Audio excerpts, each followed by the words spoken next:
Bien amigos, como habíamos adelantado, ya se encuentra en línea con nosotros nuestro invitado. Él es un gran campeón mundial, es un gran maestro internacional. Me estoy refiriendo a Julio Ernesto Granda Zúñiga, de Camaná. Nació el 25 de febrero de 1967 y a los que 19 años ya era gran maestro internacional. Fue por 30 años más o menos campeón número uno en el Perú. Ha sido 2 veces campeón mundial, uno de infantil y otro de máster, en 1980 como infantil y en el 2017 como ya máster. Ha recibido los laureles deportivos del Estado, que es la máxima distinción del deporte a un deportista, que el país lo reconoce. Y esos laureles materialmente están ubicados alrededor del Estadio Nacional y eso pereniza para la eternidad. Él ha sido 4 veces campeón panamericano absoluto de ajedrez, campeón iberoamericano, 2 veces subcampeón y ha participado en más de 300 torneos internacionales. Es un honor recibirlo y le damos la cordial bienvenida agradeciéndole por estos minutos. Julio, bienvenido a Andahuaylas, bienvenido a El Emprendedor. Un gusto recibirte. ¿Cómo estás? ¿Qué tal, Marino? Un gusto poder saludar a todos los que nos están escuchando, especialmente a los amigos pues en el departamento de Purímac. Andahuaylas es una ciudad que alguna vez he visitado. Sé que hay afición por el ajedrez, como casi en todo el Perú. Un gusto poder estar aquí en tu programa. Gracias, Julio. Julio, para los jóvenes, sobre todo, que están viendo y hemos anunciado con anticipación tu presencia, tú has crecido en Camaná, donde como en toda provincia hay limitaciones, pese a eso ha surgido. ¿Cómo han sido tus inicios en el ajedrez? Bueno, en realidad se dieron una serie de circunstancias favorables como para que un niño campesino, que era mi situación cuando yo tenía 5 años y aprendí a jugar ajedrez, pudiera pues desarrollarme, ¿no? Porque la primera feliz coincidencia fue que a mi padre le gustaba, pero que lo había dejado. Lo había dejado porque por ahí le habían dado una paliza mayúscula y no quiso saber nada con el ajedrez.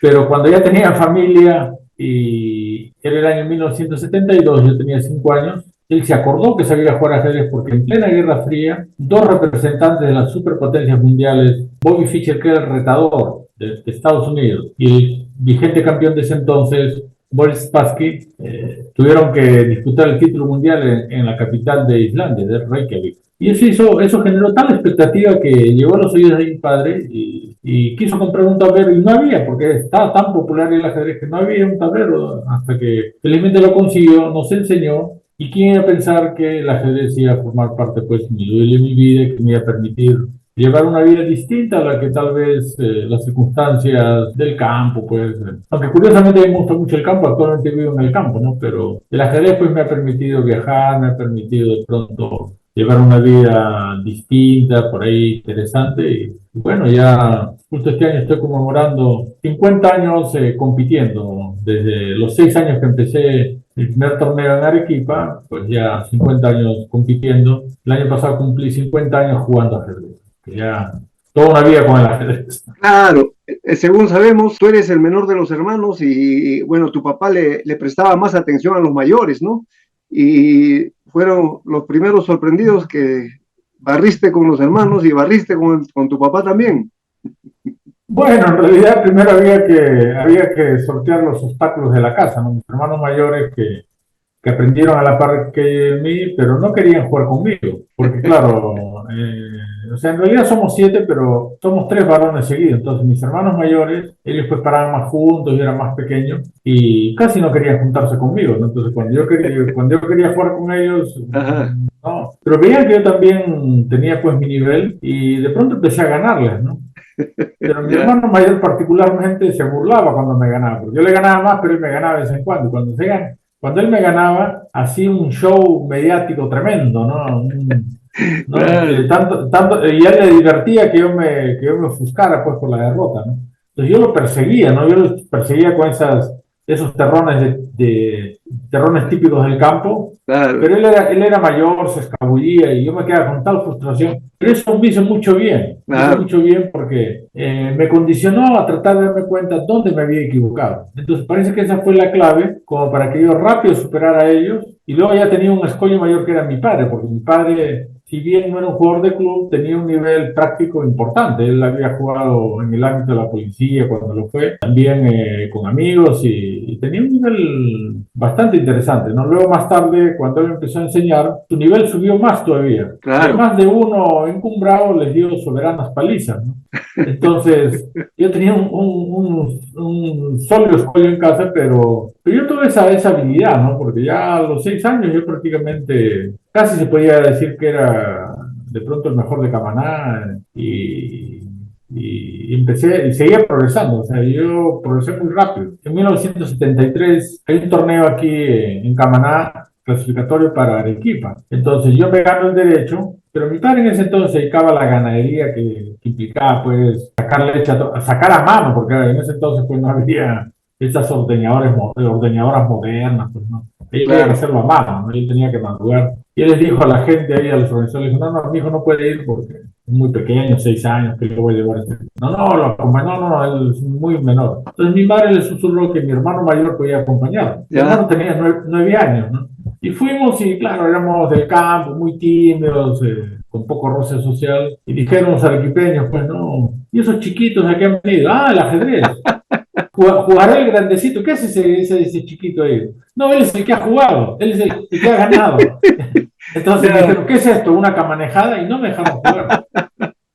Pero como no me dejaron jugar, mi hermano, me imagino, consiguió un tablero y me puse a jugar con todo el mundo, con todo el que quería. Y por lo visto les ganaba. Yo no me acuerdo en realidad, ¿no? Hay mucho mito a veces también, ¿no? Pero bueno, esa historia tiene cierto fundamento porque a raíz de todo eso salió un artículo en un diario, en el Diario del Pueblo salió un artículo, niño campesino asombra en ajedrez, porque luego de que yo empecé a jugar ahí en un ámbito pues amistoso, los organizadores se dieron cuenta, ¿y este chiquito dónde salió, no? Y gana a todos, pues que juegue con el campeón, ¿no?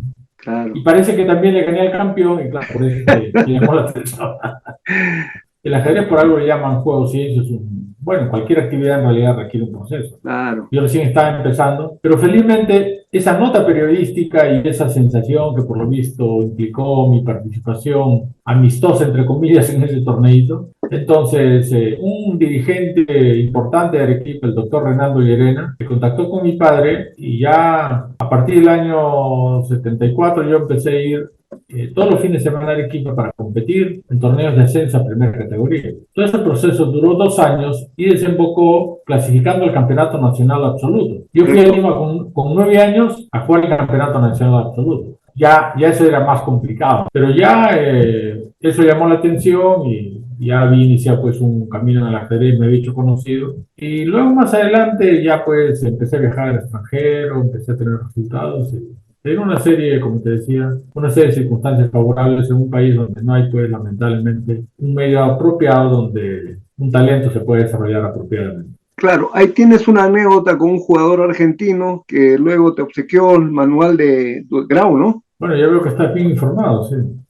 Sí, justo el año 77, cuando yo tenía 10 años, un maestro internacional argentino, Fox Smetan, fue invitado a jugar el match con el campeón peruano, que era justamente el que me había ganado cuando yo iba a jugar ese campeonato nacional absoluto. O sea, había sido el año 76 y el año 77 se aparece este argentino que luego se hizo un buen amigo, lamentablemente ha fallecido, y le ganó, ¿no? Le ganó en buena lita a Héctor Bravo, que era el campeón peruano, y luego se aprovechó para hacer un pequeño torneo donde me invitaron a mí también. Entonces, él pues tenía otro nivel, me ganó con relativa facilidad y claro, la gente probablemente le preguntaría ¿qué te parece este muchacho que tiene talento? Entonces él dijo, ¿no? En el típico argot argentino, che, el pibe necesita Grau. Entonces, mi padre que era pues relativamente neófito en el ajedrez, para sus adentros pensó, ¿no? Dijo, ¿y qué tiene que ver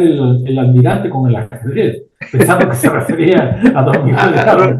Y era Roberto Grau. Roberto Grau, ¿no? Así es que... Y tuvo un bonito detalle desde Buenos Aires enviar los 4 tomos de Roberto Grau. El problema fue que se robaron los mejores, el tercer y cuarto tomo en el correo. Algún aficionado, quiero pensar, ¿no? Y luego, pero el dato era lo importante. Entonces mi padre luego consiguió esos que faltaban, el tercero y el cuarto, y me sometió a lo que yo llamo cariñosamente la tortura Grau. Porque a mí me gustaba competir, yo no desarrollé lamentablemente ese amor por el estudio, porque el ajedrez pues es de los juegos que probablemente tenga más bibliografía con diferencia, ¿no? Y hay que empaparse pues de toda esa literatura, pero a mí no me gustaba, yo era un competidor nato. Pero mi padre, que tenía mucha afición, decía, vamos a estudiar grado. Y decía, llegó la tortura, pero por respeto a él, por la gran afición, pero yo estaba pendiente de la otra oreja, del ruido de la pelota que hacían mis hermanos y los vecinos que aprovechaban, porque mi papá se ponía se transportaba a otra dimensión, porque él estudiara grau y leer lo que decía y todo eso, él se olvidaba de todo. Mis hermanos en teoría tenían que estar juntando pasto para las vacas, haciendo cualquier de las tareas domésticas ahí. No, en el campo, había un montón de tareas. Claro, en el campo, tareas de campo, pues. Claro, pero mis hermanos aprovechaban para jugar fútbol ahí a pocos metros, pero mi padre ni se enteraba, ¿no? Yo decía, ¿a qué hora se acaba esto para ir a jugar fútbol?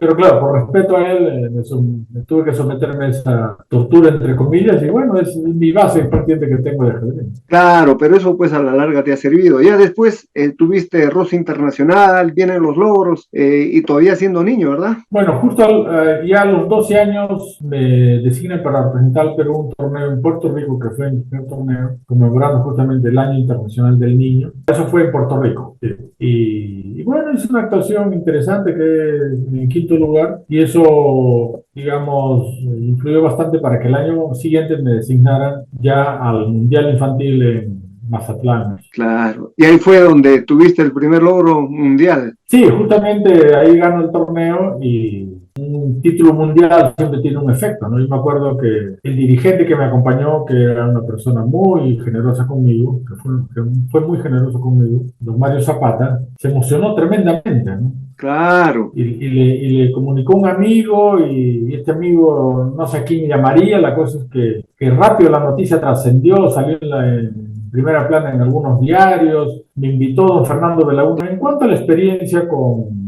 don Fernando Belaúnde, lo noté muy cálido. O sea, Claro. ¿Y de dónde? Y yo no sabía, pues, ¿no? Yo no sabía que él tenía ancestros arequipeños, y eso de alguna manera influyó para que me tratara con un cariño que decía, pero si yo no lo conozco, ¿por qué me trata así? Lo notaba muy, muy cariñoso, ¿no? Luego, Julio, ya vienen los torneos de mayores. ¿Cuál ha sido el más difícil real que has tenido? Sé que has asumido a veces te ganaban y lo asumías con hidalguía, pero también te servía mucho para la siguiente partida. Bueno, a mí me afectaba mucho la derrota. Ya con los años uno empieza a aprender, pues, a racionalizar las cosas. Pero yo lloraba como hasta los 12 años cuando perdí, ¿no? Y para mí era una tortura cuando perdía, porque, sobre todo cuando era más pequeño, porque sobre todo así, de pronto alguna novia de algún amigo, de algún ajedrecista, o la mamá de alguien, y decía, ese chiquito que llora, y yo lo que quería es estar solo, ¿no? Claro. Yo quería desfogar mi rabia por haber perdido, y iban ahí, y para mí eso era peor todavía. Pero con los años ya aprendí a perder, y lo vas, pues, como te decía, racionalizando, y también, ¿no? Como una buena oportunidad para darte cuenta de tus errores, ¿no? Yo desarrollé sin querer un aspecto que ha sido, creo, muy importante para que yo progrese de una manera bastante curiosa, porque normalmente para conseguir el título de gran maestro se requiere, pues, un bagaje muy amplio, ¿no? Tienes que tener entrenador, tienes que haber leído muchos libros. Sin embargo, a mí me bastaba jugar, me bastaba competir, pero me daba cuenta de dónde me equivocaba. Yo cuando estaba ya en la partida y ya veía que ya estaba ya con la soga al cuello, yo al toque hacía una retrospectiva de la partida para detectar dónde me había equivocado, y prácticamente no fallaba. Entonces eso me permitió sortear esas limitaciones de no haber tenido una preparación, pues, académica. Teórica, académica. Sí. Y ahora, bueno, esos rivales que te ganaban, tuviste el gusto de después ganarles bien también, nuevamente, en la revancha. Claro, sí. No, sí, por ejemplo, yo me acuerdo que había un ruso, un soviético de ese entonces, que su estilo me aceptaba y me ganaba prácticamente, ¿no?, de cualquier manera, ¿no? Y era era un tanto psicológico. Hasta que uno dije, no puede ser que este hombre me gane ahí todo el tiempo, ¿no? Y fui a jugar con una decisión, fui como un león, y nunca más ya me volvió a ganar. Y ahora el 2017 fue casi tu último logro ya de campeonato mundial de máster, ¿verdad? Sí, se puede incluso decir que es mi canto del cisne, ¿no? Porque ya pues justo había cumplido 50 años. Yo realmente no pensaba participar en ese torneo, sin embargo me animó un amigo y fue, aparte de haber conseguido un título pues que siendo mundial, por más que sea de máster, tiene cierta repercusión, pero paralelamente mi padre estaba pasando por un momento crítico en su salud, ¿no? Porque él había sido policía, pero tenía un seguro que en teoría debería funcionar, pero que en la realidad es una odisea, ¿no? Es muy difícil, sí. Esa es la realidad del Perú, ¿no? Así es. Entonces cuando yo gano el Mundial, vengo al Perú y haber conseguido ese título facilitó muchísimo para que a mi padre le activaran su seguro, incluso convenios que en teoría no funcionaron, él operaron y de alguna manera eso fue, ¿no? Qué bueno, Julio. En realidad todos tus logros nos han honrado y nos han, todos los peruanos nos hemos sentido muy orgullosos siempre de tu carrera y también de tu desempeño personal y familiar.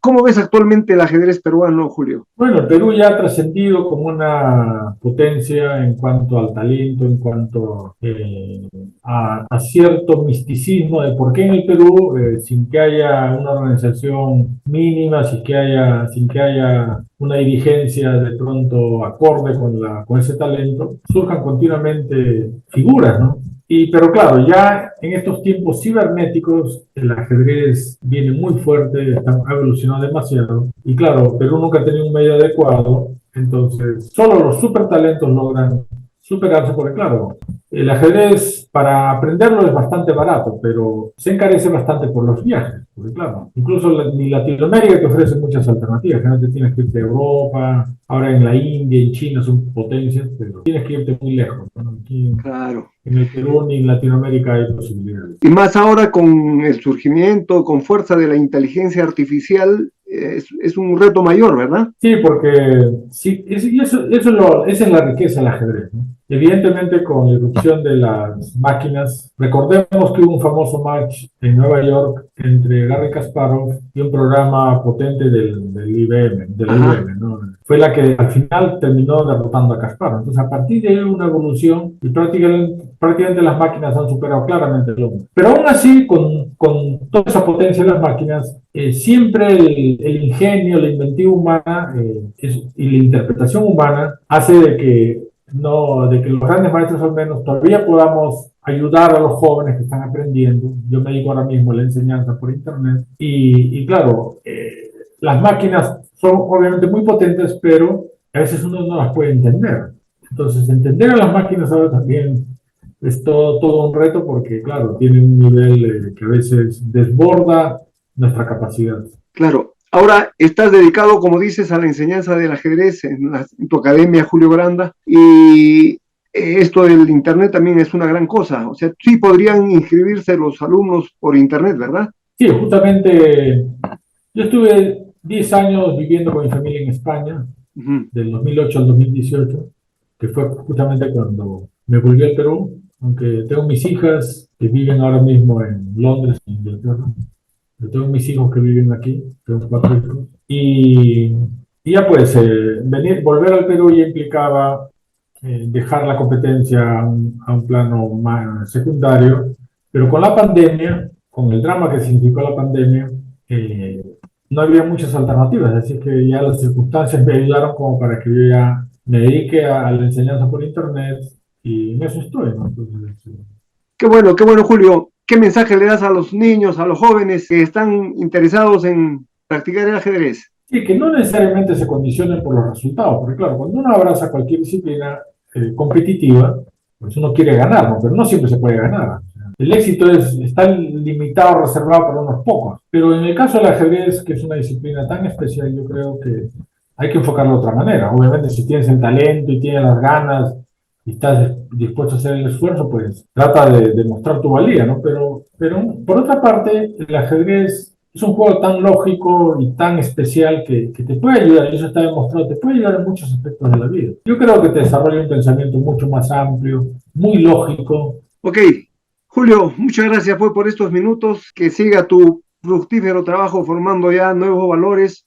Vamos a poner ahí también el enlace en el cual pueden ubicarte y los que estén interesados. Y la verdad ha sido un honor que estés en el programa. Muchas gracias. Ya, con todo gusto, igualmente a todos los que nos están escuchando. Muchas gracias.